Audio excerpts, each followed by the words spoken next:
جی ناظرین، آپ کا خیر مقدم ہے اور آپ کے مسائل کا حل کے ساتھ ہم آپ کی خدمت میں حاضر ہیں۔ قبلہ مفتی محمد اکمل مدنی صاحب ہماری اس بزم میں تشریف فرما ہوتے ہیں آپ کے سوالات کے جوابات کے ساتھ۔ آپ کے آن لائن کوسچنز بھی ہم شامل کر لیتے ہیں، آپ کے لائیو جو سوالات ہیں ان کو بھی شامل کر لیتے ہیں، جو ہمارے پاس ان باکس میں سوالات آتے ہیں وہ بھی ہم شامل کر لیا کرتے ہیں۔ پوچھا کہا یہ جاتا ہے کہ کیا مہندی لگانے کے بعد ہاتھوں پر اگر لگی ہو تو وضو ہو جاتا ہے؟ اس سے کوئی وضو کا کوئی وہ تو نہیں ہوتا معاملہ؟ بسم اللہ الرحمن الرحیم۔ جی بالکل ہو جاتا ہے۔ مہندی جب ہٹ جائے تو خالی اس کا کلر رہ جاتا ہے، اور وہ کلر جو ہے اس کو باقاعدہ کوئی تہ یا پانی کو کھال تک پہنچنے کے لیے رکاوٹ نہیں تصور کیا گیا۔ صحابیات بھی لگاتی رہی ہیں تو بالکل اس طرح، اسی طرح اگر تیل کریم لگائی ہوئی ہے اور اس کی کوئی لیئر نہیں ہے بلکہ اچھی طرح سے مل لیتے ہیں، اس کے اوپر پانی بہے گا تو وضو ہو جائے گا، کیونکہ نبی کریم صلی اللہ علیہ وسلم بکثرت تیل شریف لگایا کرتے تھے اور آپ اسی پر مسح فرماتے تھے۔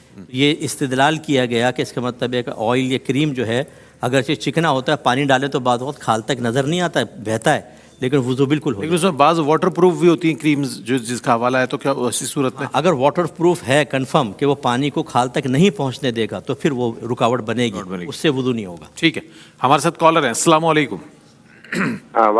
وعلیکم السلام، کیسے ہیں سر؟ اللہ کا شکر ہے، سوال بتائیے۔ اچھا، تین سوالات ہیں میرے۔ پہلا یہ کہ ایک مصرف زکوٰۃ اگر ہم کسی کو دینا چاہ رہے ہیں اور وہ تھوڑے ذہنی طور پہ کمزور ہیں اور ان کو یہ ایکسیپٹنس نہیں پتہ چل رہی کہ یہ پیسے ہم ان کو دے رہے ہیں، تو ایسی صورت میں کیا زکوٰۃ مکمل ان تک پہنچ جائے گی، قبول ہو جائے گی؟ ٹھیک ہے۔ سوال نمبر 2 یہ ہے کہ بعض اوقات ایسا ہوتا ہے لوگ صاحب نصاب ہوتے ہیں، ان کے پاس سونا ہوتا ہے لیکن ان کی ضروریات جو ہیں اصلیہ وہ پوری نہیں ہو رہی ہوتی، کوئی بل نہیں بھر پا رہا، کوئی بچے کی فیس نہیں بھر پا رہا۔ جب ہمیں بظاہر وہ لگ رہا ہوتا ہے کہ وہ صاحب نصاب نہیں ہے، لیکن وہ سونا نہیں بیچ رہے ہوتے کہ خاندانی ہے، فلاں ہے، ڈھینگ ہے، اب وہ تو الماری کا حال تو الماری جانے، تو اس میں پھر کیا ہوگا کہ کس طرح جو ہے وہ پورا ہوگا؟ تیسرا سوال یہ، زکوٰۃ اگر دیں تو کیا پوری ہوگی نہیں ہوگی؟ جی آپ نے تمہید بھی ماشاءاللہ باندھی اور سوالات بھی دے دیے۔ ایک اور ہمارے ساتھ کالر ہیں۔ السلام علیکم۔ وعلیکم السلام۔ جی طلاق کے بارے میں سوال کرنے تھے۔ جی فرمائیے۔ پوچھنا یہ تھا کیا شک کی بنیاد پر طلاق واقع ہو جاتی ہے؟ شک کی بنیاد پر؟ اور اچھا جی، اور دوسرا سوال یہ ہے کہ میں روم میں اکیلا تھا اور میرے ذہن میں بس سے پیدا ہونے لگ گیا اس کے طلاق کے بارے میں، تو اب مجھے شک ہے کہ میں نے دل سے بولا یا زبان سے ادا کیا، تو کیا حکم شرعی ہوگا؟ ٹھیک ہے جناب، ٹھیک، شامل کرتے ہیں آپ کے سوالات کو۔ بہت شکریہ آپ کا۔ جی صاحب۔ جی دیکھیں، ایسے ذہنی مریض کو طلاق دینا کہ جو قبضے کا اہل نہ ہو، اس سے ادا نہیں ہوگی۔ آپ کو ان کو کسی ریلیٹیو کو دینی ہوگی جو باقاعدہ قبضے کا اہل ہو، ان کو دے دیں، اس کو وکیل بنا دیں کہ اس کے اوپر آہستہ آہستہ خرچ کرتے رہنا۔ لیکن ڈائریکٹ اگر آپ دیں گے کہ وہ اتنے ذہنی کمزور ہیں کہ پتہ ہی نہیں کہ زکوٰۃ دی جا رہی ہے، تو یہ ادا نہیں ہوگی۔ اور یہ کہتے ہیں کہ بعض لوگ صاحب نصاب ہوتے ہیں لیکن اپنا سونا اس لیے خرچ نہیں کرتے جی خاندانی وغیرہ ہے اور وہ زکوٰۃیں مانگ رہے ہوتے ہیں، تو دیکھیں بالکل غلط ہے۔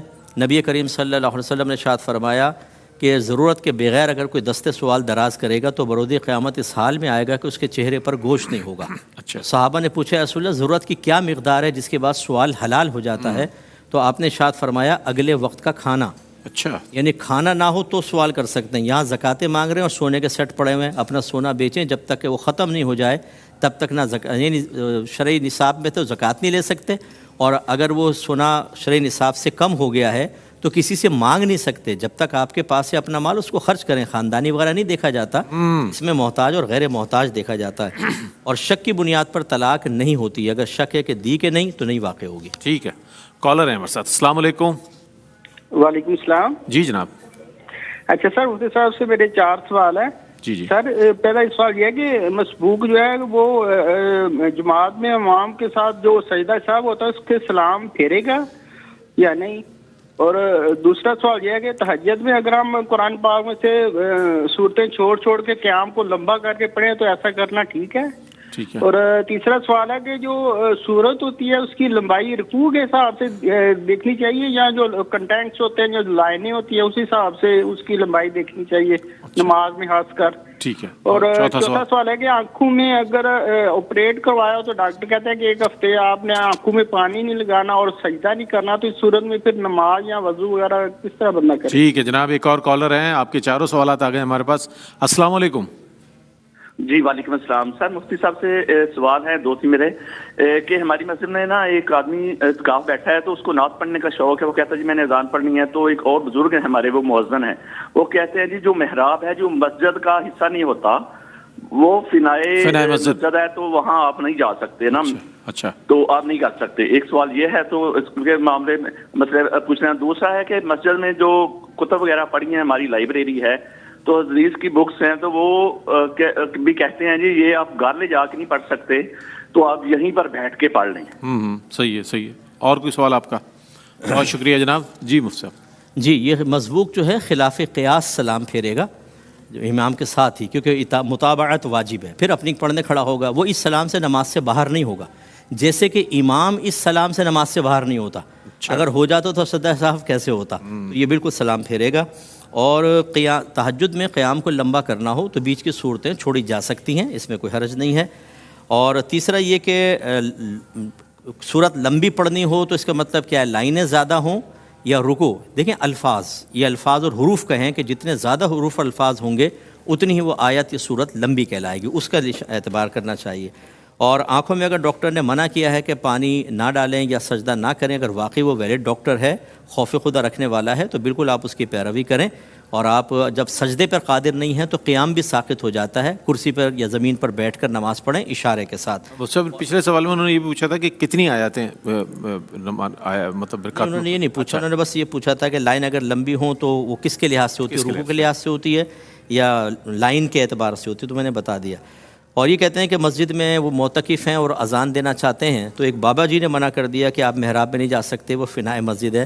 تو جا سکتے ہیں بالکل، کیونکہ فنائے مسجد معتکف کے لیے مسجد کے حکم میں ہوتی ہے، تو وہ اذان دے سکتا ہے وہاں جا کر، کوئی حرج نہیں ہے.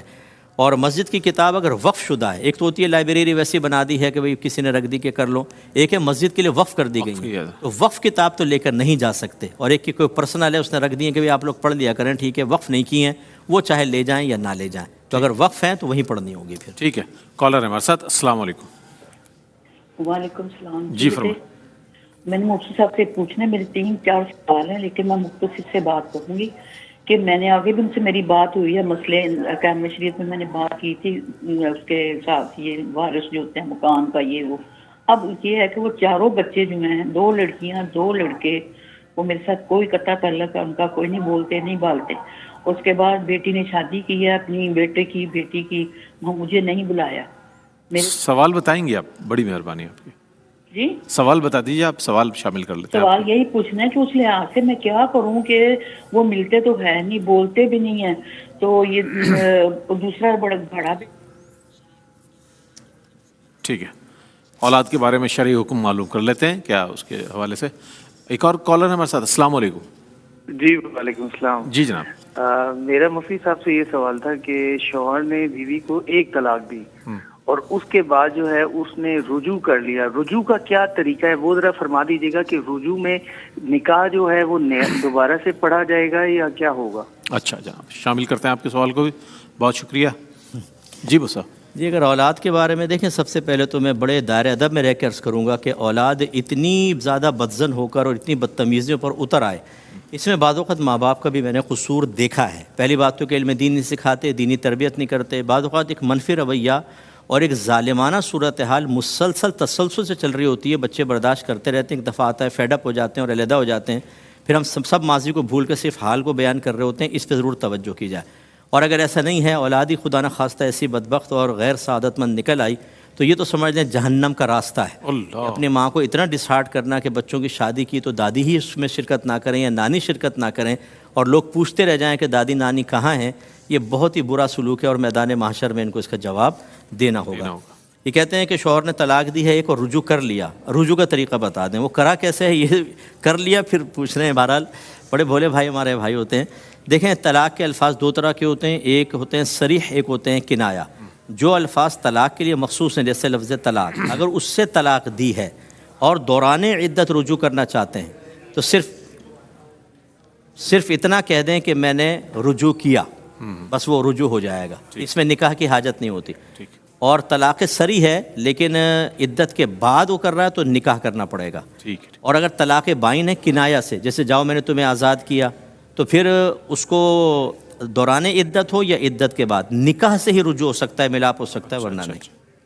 ٹھیک ہے، مزید کالرز کو شامل کریں گے، اور یقین ہے مجھے کہ آپ جتنے کالرز ہیں وہ ٹیلی ویژن سیٹ کی آواز کم کر دیں گے تاکہ ہمیں آپ کا سوال صحیح طور پہ سنائی دے۔ السلام علیکم جی، السلام علیکم السلام جی، سوال بتائیے گا۔ جی، میں یہ پوچھنا چاہتی ہوں، میرا میاں ہے اور میرا ایک بیٹا اور بیٹی ہے، اور مجھے فطرانہ دینا چاہیے، میں گھروں میں کام کرتی ہوں۔ اچھا، گھروں میں کام کرتی ہیں، فطرانہ دینا ہے آپ کو یا نہیں؟ ٹھیک ہے، اس پر شامل کرتے ہیں آپ کے جواب کو انشاءاللہ۔ ایک اور کالر ہے، السلام علیکم۔ السلام علیکم۔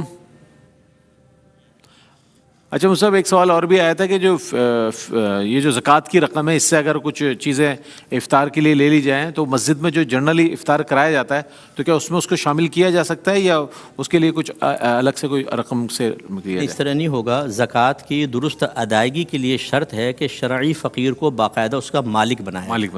مالک بنانے کا الگ چیز ہوتا ہے، اور چیز کو مباح کر دینے کا الگ چیز ہوتی ہے۔ اس کا دونوں کا مطلب کیا ہے؟ جب آپ کے مہمان آتے ہیں، آپ کھانا مباح کر دیتے ہیں، جائز کر دیتے ہیں، کھا لیں۔ اسی لیے اگر کوئی ران اٹھا کے اگر کوئی تھیلی میں رکھنے لگے، ہم کہتے ہیں کر رہا کیا ہے بھائی، تو چوری کر رہا ہے، اس کا مطلب مالک نہیں بنایا نا۔ تو اب یہ جو مسجد میں افطار کروا رہے ہیں تو مباح کر دیا جاتا ہے، مالک نہیں بنایا جاتا۔ ہاں، اگر ایسا ہے کہ بھئی یہ افطار ہے آپ کا، آپ یہاں کریں، اور چاہیں تو نہ کریں، لے جائیں، اور بچ جائے تو آپ ہی کا ہے، یہ لے جائیں، مالک بنا دیا گویا کہ، تو پھر یہ بالکل زکوٰۃ سے ادا ہو سکتا ہے۔ اور یہ بہن نے فرمایا کہ یہ گھروں میں کام کرتی ہیں تو فطرانہ لازم ہے کہ نہیں؟ دیکھیں، فطرانہ اس پہ لازم ہوتا ہے جس پہ زکوٰۃ واجب ہوتی ہے۔ بس فرق یہ ہوتا ہے کہ سال چاہے گزرا نہ گزرے، صاحب نصاب ہونا چاہیے۔ عید کا دن جیسی آئے، فجر طلوع ہو یا سورہ آفتاب طلوع ہو، تو وہ اس وقت صاحب نصاب ہونا چاہیے، اس پہ فطرانہ واجب ہے۔ نہیں ہے تو واجب نہیں ہے۔ لیکن یہ وجوب اور عدم وجوب کی بات ہے۔ ادا کرنا چاہے تو شرعی فقیر بھی ادا کر سکتا ہے، اور بہتر ہے کہ کر دے۔ کہ نبی کریم صلی اللہ علیہ وسلم نے فرمایا کہ روزوں کی ادائیگی میں جو کمی کوتاہی رہ جاتی ہے تو یہ فطرہ اس کا تدارک ہو جاتا ہے، کفارہ بن جاتا ہے۔ تو اس لیے اگر شرعی فقیر بھی ادا کرنا چاہے، معمولی سی تو رقم ہے 300 روپے ایک آدمی کا، تو وہ ادا کر دینا چاہیے، لیکن واجب بہرحال اس پر ہے جو مالک نصاب۔ ایک سوال مفتی صاحب اس ضمن میں اور تھا، وہی کہ نماز عید سے پہلے ادا کر دیا جائے یا نماز کے بعد، اگر کوئی جب بھول گیا یا پیسے نہ ہو کھلے، لوگ جلدی میں جاتے ہیں اور چینج نہیں ہوتا، کیا فرمائیے گا اس حوالے سے؟ دیکھیں، فطرانہ جو ہے یہ مطلق عن الوقت عبادت ہے۔ مطلق کا مطلب آزاد کیا ہوا، عن الوقت وقت سے، پوری زندگی میں جب کبھی ادا کریں گے ادا ہی ہوگا۔ لیکن مستحب یہ ہے کہ عید کی نماز سے پہلے ادا کیا جائے، صرف مستحب ہے، اور افضل یہ ہے کہ رمضان میں ادا کر دیا جائے۔ اچھا، اس کی وجہ یہ ہے کہ تاکہ غریب آدمی تک پہنچے، وہ کوئی عید کی تیاری وغیرہ کر لے، بہت بیسٹ ہے۔ لیکن اگر مستحب یہ ہے کہ عید سے پہلے، اور اگر نہیں کیا تو چونکہ پوری زندگی اس کا وقت ہے، اس میں قضا وغیرہ کا کوئی تصور نہیں ہے، عید کے بعد بھی ادا کرنا واجب ہی رہے گا۔ یہ میں نے آپ لوگوں کے لیے سوال کر دیا تاکہ اب عید بہت قریب ہے، 4-5 دن رہ گئے ہیں، تو آپ لوگ پہلے سے لوگ ہم سمجھتے ہیں کہ جناب دے دیں گے پھر کسی وقت، لیکن مفتی صاحب نے اس کی تمام جہتیں بتا دی ہیں آپ کو۔ ایک اور کالر ہے، السلام علیکم۔ وعلیکم السلام جی فرمائیے۔ میرا مفتی صاحب سے سوال یہ ہے کہ میں کروشیا سے، اون کی کروشیا سے چیزیں بناتی ہوں، تو مجھے پوچھنا یہ تھا کہ اس میں انسان جاندار چیزوں کا بنانا ناجائز ہے، تو اگر تو میں نے پہلے اس طرح کی کوئی چیزیں بنائی ہوئی ہیں تو اس کے متعلق کیا حکم ہے کہ میں ان کو کس طریقے سے استعمال کر سکتی ہوں، بیچ سکتی ہوں؟ ٹھیک ہے میری بہن، میں آپ کا سوال سمجھ گیا ہوں، آپ کروشیا کا کام کرتی ہیں؟ جی دوسرے بتا دیے۔ دوسرا سوال یہ ہے میرا کہ اس میں کارٹون کیریکٹرز ہوتے ہیں تو وہ بنا سکتے ہیں، وہ ان کو بنانا جائز ہے 3D کی اس میں؟ ٹھیک ہے، شامل کرتے ہیں۔ ایک اور کالر ہے، السلام علیکم۔ وعلیکم السلام۔ جی جناب۔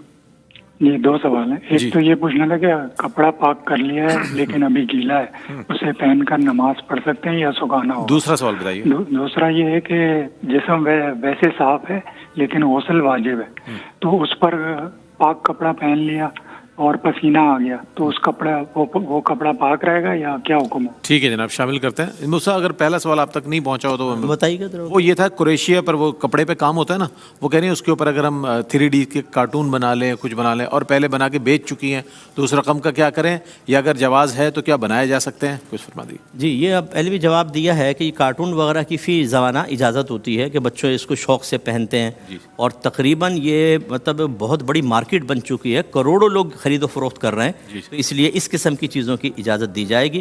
اس طرح کارٹون کریکٹر جو انہوں نے کارٹون کریکٹر کہا کہ 3D کے اس میں بالکل بنا سکتے ہیں، اور کپڑا اگر پاک ہے اور گیلا ہے تو کوئی مسئلہ نہیں ہے، آپ اس کو پہن کے نماز پڑھ سکتے ہیں، بالکل ہو جائے گی۔ اور جنبی کا بدن جو ہے وہ پاک ہوتا ہے، لہٰذا پسینہ آیا اور وہ پسینہ کپڑے پر لگ گیا تو اس سے کوئی فرق نہیں پڑتا۔ میرا مشورہ ہے میری کتاب طہارت کے مسائل و احکام لے لیں، یہ بیسٹ بک ہے، ہر طرح کے طہارت کے مسئلے اس سے معلوم ہیں انشاءاللہ۔ بہت شکریہ قبلہ، آپ تشریف لاتے ہیں مفتی صاحب اور آپ کے سوالات کے جوابات عنایت فرماتے ہیں۔ آن لائن جو سوالات ملتے ہیں مفتی صاحب کو ان کے بھی ہم شامل کرتے ہیں جواب، لیکن آپ کے سوالات کی کثرت اتنی ہوتی ہے کہ ہم آن لائن تک پہنچ ہی نہیں پاتے۔ بہرصورت انشاءاللہ تعالی یہ سلسلہ انتہائی رمضان تک جاری و ساری رہے گا۔ قبلہ مفتی صاحب تشریف فرماؤں گے، آپ اپنے اپنے سوالات کے ساتھ اس میں بھرپور طریقے سے شرکت کر سکتے ہیں۔ اگلا جو سیگمنٹ ہے وہ ہے اظہار عقیدت کا۔ انشاءاللہ آج الحاج ذوالفقار علی حسینی رحمۃ اللہ علیہ کو ہم ٹریبیوٹ پیش کریں گے، ان کی نعتیں اور ان کی